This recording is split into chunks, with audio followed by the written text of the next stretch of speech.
Now, you know that we do work with our partners in Japan. That's one of the unique characters of this church, is our work in Japan. And we had helped start that cafe for children in Hiroshima whose parents were migrants, mostly working in the entertainment industry, i.e. women from the Philippines and Vietnam working in bars at night, if we want to be honest. And those kids have a place to go and a place to belong and a place to eat. And so with some of the money that we've used for that mission work, I just got an email this morning from Japan, but this time from Kyoto. Now, if you remember, the cafe in Hiroshima is called Cran Cafe. We have different marketing principles, so their marketing's a little different than ours, but Cran Cafe. And the place in Kyoto is called Kangaroo School. Now, Kangaroo School is a mom who has a kid that wasn't able to thrive in a normal Japanese school, and she said, I need to make a place for kids that don't belong. And I want to create a school where they can come and be educated but have their needs met in a different way. And so she says, I'm starting the school. So we were the next funders in that, and she sent, thank you Google Translate, a letter all in Japanese this morning that said, I received your gift and I'm crying because now I can move on to the next step. I did this for my son, but I want to do it for other children. And actually what Fumi said, oh my gosh, it sounds like Robin's Nest in Japan. So I prefer Robin's Nest to Kangaroo School, but again, it's cultural differences, that's fine, cultural differences. Now, I could tell you there was some cool stuff that developed with the homeless this week, the homeless ministry, other churches wanting to get connected, because they hear the story about what you're doing and they go, why aren't we doing that? Which is exactly what they should be saying, why aren't we doing that? Well, some of them aren't doing it because they're in their own way. They have to get out of their own way and actually be about the work and not about themselves. Others are ready, they just need the connectivity, so we're working on that. I'll just finish with one other story, because I do have a sermon for you. It's not just story time.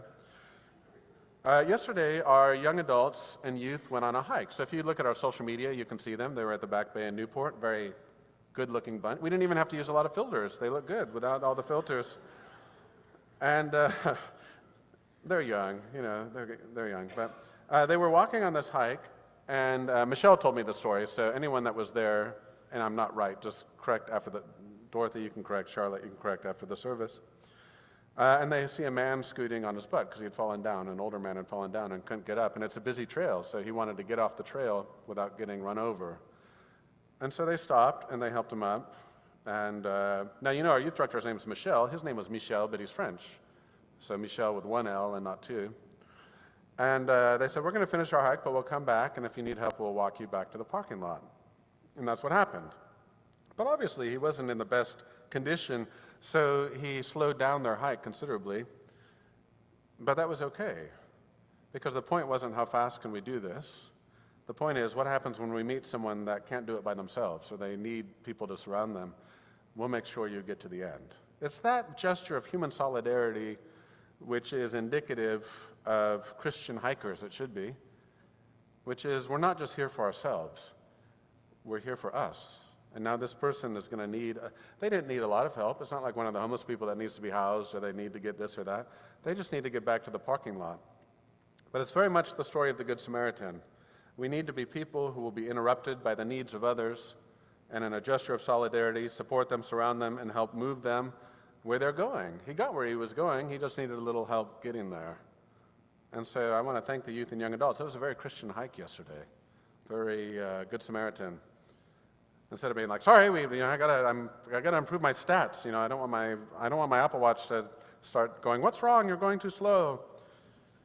But this is the world, and a world that's hyper fixated on individual achievement at the expense of everything else, maximizing individual potential.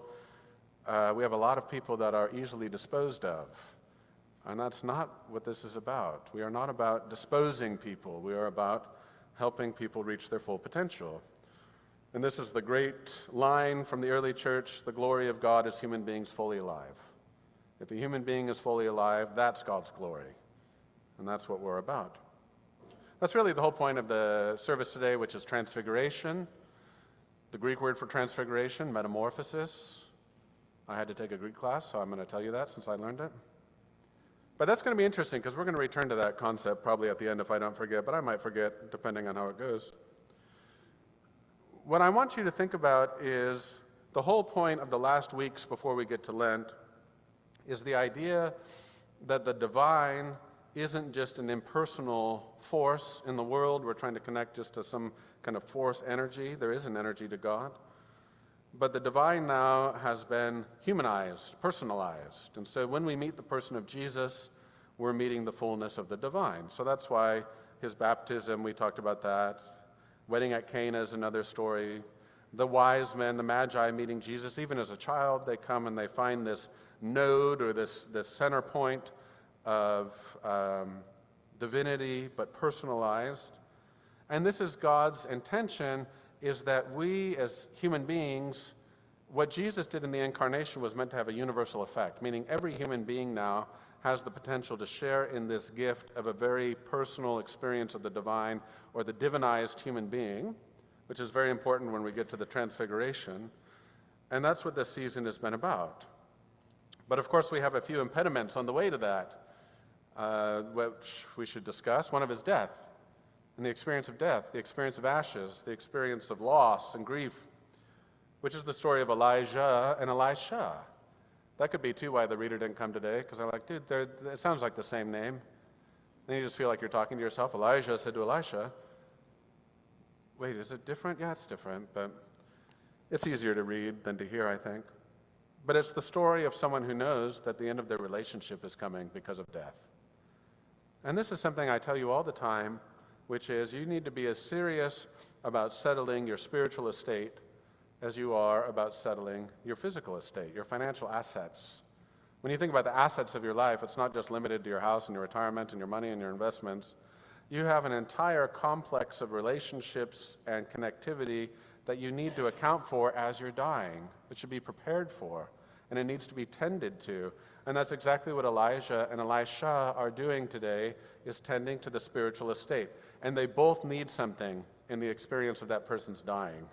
Even though Elijah's end is a little surprising, he doesn't quite die biologically, but he's gone. It has the same effect. And this is the same when people are dying. The person who's dying has needs, and the people around them have needs.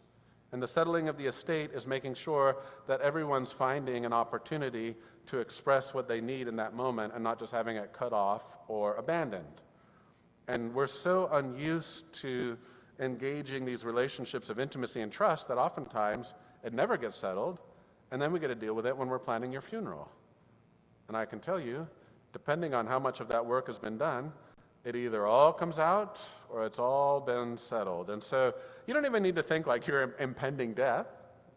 You just need to think in the experience of a human life that's walking toward that horizon of an end, how are you intentional about tending to things that aren't just physical assets, not just fiduciary things, that's important too, but human things, relational things.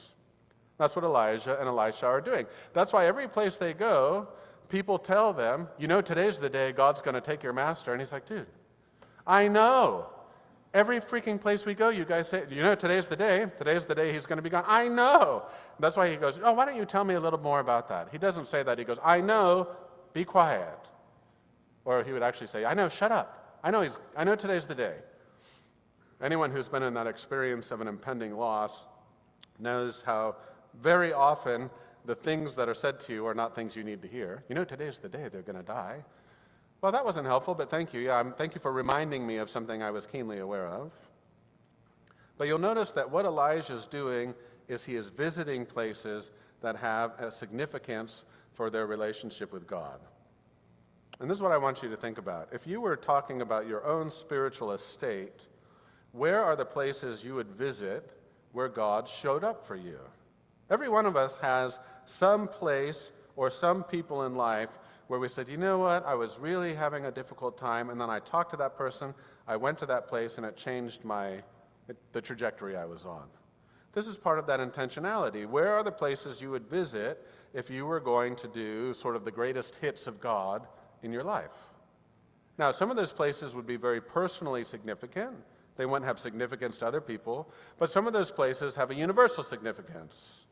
You know, every time someone goes to Israel or Palestine to see Bethlehem or to see the Mountain of Transfiguration, or when people go walk in the steps of St. Paul, or when people go to Germany, or when people go, they go, this is the village I came from in Slovakia.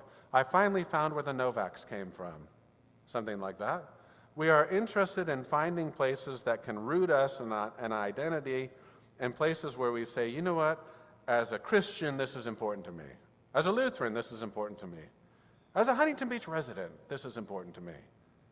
And so we have all of these places where Elijah is visiting that have enormous significance. He goes to Gilgal, he goes to Jericho, he goes to Bethel, he goes down to the River Jordan, and in fact they cross the River Jordan, and what they're doing is they're walking in reverse the story of God's people. They're walking back to the place where there was only a promise. Because if you remember, they walked from the other side of the Jordan opened, and then they went to all these places, and now they're doing it in reverse order, and they're actually going back to the place where now they only have hope. And this is a place that you sometimes get in life. That's why when we draw the cross on people's foreheads, we say, look, there's going to be a day where all you have left is hope. When we see Ryder sitting in his car, we're thinking about a day in the future where all they might have is that hope, where we're no longer living through the water, we're waiting to pass through the next thing promised us. And it could be any of us. And that's why you'll notice that Elisha, they're testing all along the way. How long or how far are you willing to walk with me? That's the question. How far are you willing to walk with me? And this is a question we ask in relationships all the time, maybe not explicitly. We don't go, Dick, how far are you walking? Okay, just 2 miles? All right, that's fine. We're saying, think about your friendships, think about your marriages, think about your faith relationships, your working relationships. How far are you willing to go with this other person or with these other people? And we all have a limit, which is why sometimes we leave a church, we leave a marriage, we leave a friendship, we leave a job, because we say, you know what, I can't walk any farther. But Elisha keeps saying, I'm going to walk as long as I can. Elijah keeps saying, okay, you can stop here, we're in Gilgal. Nope, I'm going to keep walking. You can stop, we're in Jericho. Nope, I'm going to walk with you until the end. Now, the difference between Elijah and Elisha and Jesus and the disciples is the disciples all say the same thing. Jesus, we are going to walk with you to the end, no matter what happens. He goes, all right, let's see. And then he's on the cross by himself because they can't. They can't follow and they can't walk. And there's a limit to the investment they've made in that relationship and their ability to connect. And that's why he dies alone, because they can't. But Elisha does. He goes all the way to the end, all the way till they cross the River Jordan. And of course, when they get to the other side, that's where John the Baptist starts his ministry, because he's making an explicit connection between where Elijah went up and where John begins. And Elijah doesn't experience biological death in the story. We have the chariots of fire. You know, I should have asked Amy to play Chariots of Fire this morning. It's a dated reference, but it's a great song. Vangelis. And then we have the Holy Spirit coming and just lifting him up in a whirlwind. It's the great Dyson of the God going up into the heaven. So he doesn't go in the chariot. The chariot represents that delineation between the world we live in and the world Elijah's going to, but he gets taken up in the Spirit to God. Now, before he does, Elisha has an interesting request. Elisha says, because now they're like disciple and master. You know, Elisha says, I want to have a double portion of your Spirit. Now, we have to admit that one of the problems we have as Americans is we're kind of greedy as a whole. You know, like greed. This culture of maximum individuality is also deeply connected to overconsumption, greed, taking more than we should, taking from other people. That's why the disposability is intimately connected with that. And so when we hear Elisha, we sometimes say, oh, greedy Elisha. Sure, he wants twice as much as everyone else. That's not really what he's doing. If you know the biblical law, there's one person that gets a double portion of the inheritance. And that person is your eldest son. And that's the biblical law. That's why when the prodigal son, when he splits it halfway, that's one reason the older brother's mad, because he's like, dude, I was like, you took some of my stuff, because he's not dead yet, so the law doesn't apply. I was supposed to get a double portion, and now you've gotten 50%, and that messes up the math, you know. People, that's another thing, too. If you don't settle your physical estate, when your kids fight over your stuff, it gets real ugly. And we've had that, too. That's a whole different sermon, but we're not going to go there. We're not going to go there. But what is he saying? He's saying, before you go, I want to consider you my father. I basically want you to adopt me. I want to belong in a family. I want to be your son. I want you to be my father. And this shows that deeply rooted desire of human beings to belong to these intimate networks and connections. And of course, is there anything more primordial than some kind of family arrangement, some kind of family? And so when he says, I want a double portion, he's asking for the spiritual gift, but he's really asking to belong. He's asking to finally be in a place where he can be called a son and he's a father. And Elijah says, well, that's kind of complicated, but if God grants it, so be it. If you see what happens, then you get it. He sees what happens, and what are the first two words out of his mouth? Father, Father, the chariots and horsemen of Israel. At least he has one chance to call him by this new name, which is Father, in this new arrangement, this new intimacy of their relationship. And the reason that's important is because the Christian message is a Christian message. The Christian message is a story of adoption. It's a story of taking people who don't belong and saying, you're now part of our family. This was one of the early critiques of Christianity in the Roman Empire. The Romans thought that Christians were very unpatriotic because they would not worship the emperor as a god. And so then they would start casting all of these aspersions about them. They said, the Christians are incestuous. And they go, oh, they are? What do you mean? They go, yeah, they're always loving their brothers and sisters. Nudge, nudge, wink, wink, if you know what I mean. This was a Roman critique of the Christians because they were always talking about loving brothers and sisters and having these deeply intimate family relationships. And if you think part of the question that Jesus is answering is creating a pathway for this very personal experience of the divine to now become an experience of family. That in the same way the voice says on the Mountain of Transfiguration, this is my son, the beloved, listen to him, that same voice is going to speak to us. You now belong to my family. You now belong to this communion of intimacy and belonging and trust. And that's why the point of faith is not trying to leverage God to get stuff. God is not a concierge. God is not a valet. God is not a vending machine. The point of Christianity is to lower our barriers of distrust and to live into the gift of this divine family, which is made possible through the work of Jesus. And it's not made possible just because of the Transfiguration. The Transfiguration is a final step before we get to the real work. Now, what happens on the Mountain of Transfiguration, if you've ever seen Mount Tabor in Israel, it's kind of an unusual geologic feature. It's sort of just a big round bowl on a very flat plain. It's not the highest mountain for sure, but it stands out. And very often God's people were kept on the bottom of the mountain because they were afraid. If you remember, Moses says, all right, God's going to talk to you, and they go, please don't let God talk to us, it's too scary. And in fact, when it says Peter and the boys are listening, they're terrified, it literally means they were scared out of their minds to see what was going on. Like if you think that all we're doing is a kind of mental gymnastics, you can believe that. There's going to be the day where you see what we're talking about, and it will be absolutely terrifying because you will realize everything that you have calibrated your life for does not fit in a world that's much bigger than our survival strategies. And that's what they see. They go, oh my gosh, and they just know. They go, that's Moses, that's Elijah. They're talking to Jesus. Jesus is really shiny, really bright.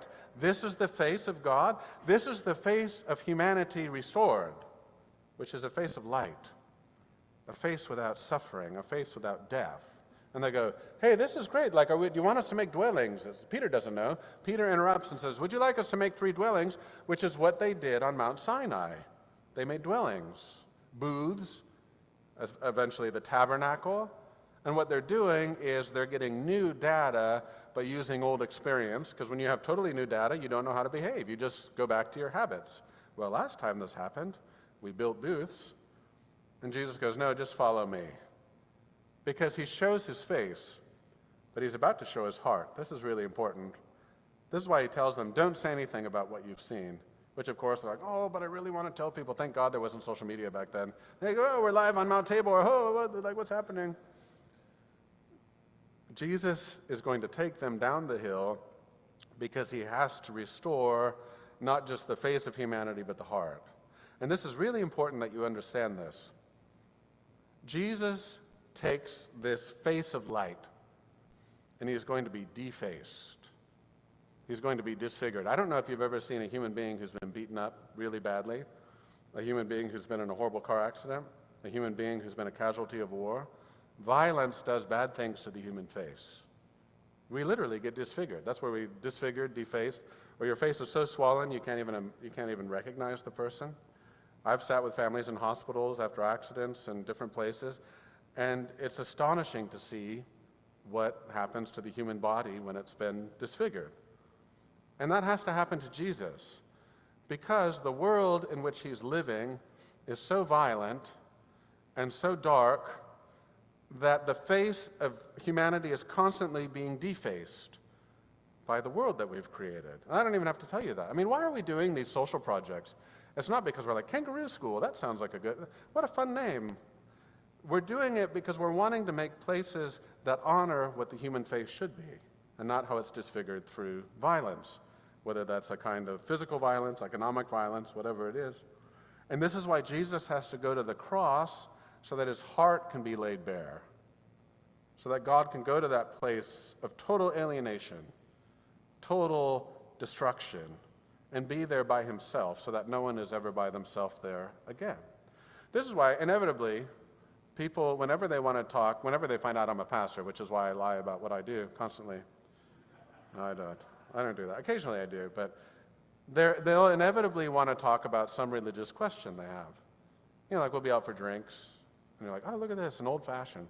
They go, oh, old-fashioned, what do you do? And I go, well, I work for a nonprofit. No, I'll tell people what I do. I go, no, sometimes I'll even tell them, I'll tell you, but it's going to change the conversation. No, go ahead, what is it? I'm a pastor. You are? And now it's like, now I become the screen upon which all of their preconceptions are projected about what pastors and Christians are. Some of it well-earned and deserved. But inevitably, they want to talk about questions about God that aren't really rooted in an experience of God, just an idea of God. And they're often questions that have logical dead ends, or just they're somehow offensive to a human sense, an innate human sense of justice. But if you tell them, look, I don't know, like the God you're talking about, I don't know, maybe. It's a very Greek idea. I always say that, it's very Greek, Greek philosophy. And I go, that's not our religion. We took things from the Greeks, but we didn't do what they did. But I'll go, if you really want to talk about the God that I serve, you have to talk about the crucified heart of Jesus. Because this is where God lays all the cards on the table and says, this is who I am. This is who I am in the world that you've created. This is who I choose to be, and this is where I'm going to meet you and take you out of here. Now, very few people have something to say about the crucified heart of Jesus, because it's not offensive unless they go, no, we're talking about, what about when God does this, and what about when God does this? And you go, yeah, but what about when God did that? This is the heart of our faith, and this is the heart of our religion, and this is the heart of where we're going.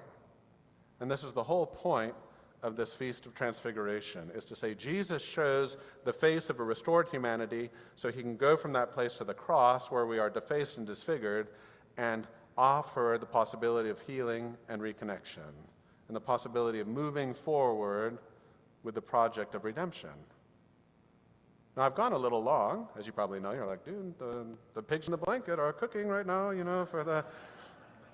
But it's very important, because we have to be clear about what are we about? Why are we doing all of this? It is because in a world where people are alienated, disposed of, disfigured, God does not want to leave us there.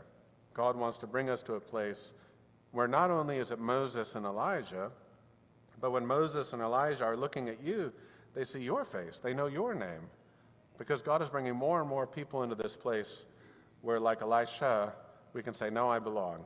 I'm part of this family. Amen.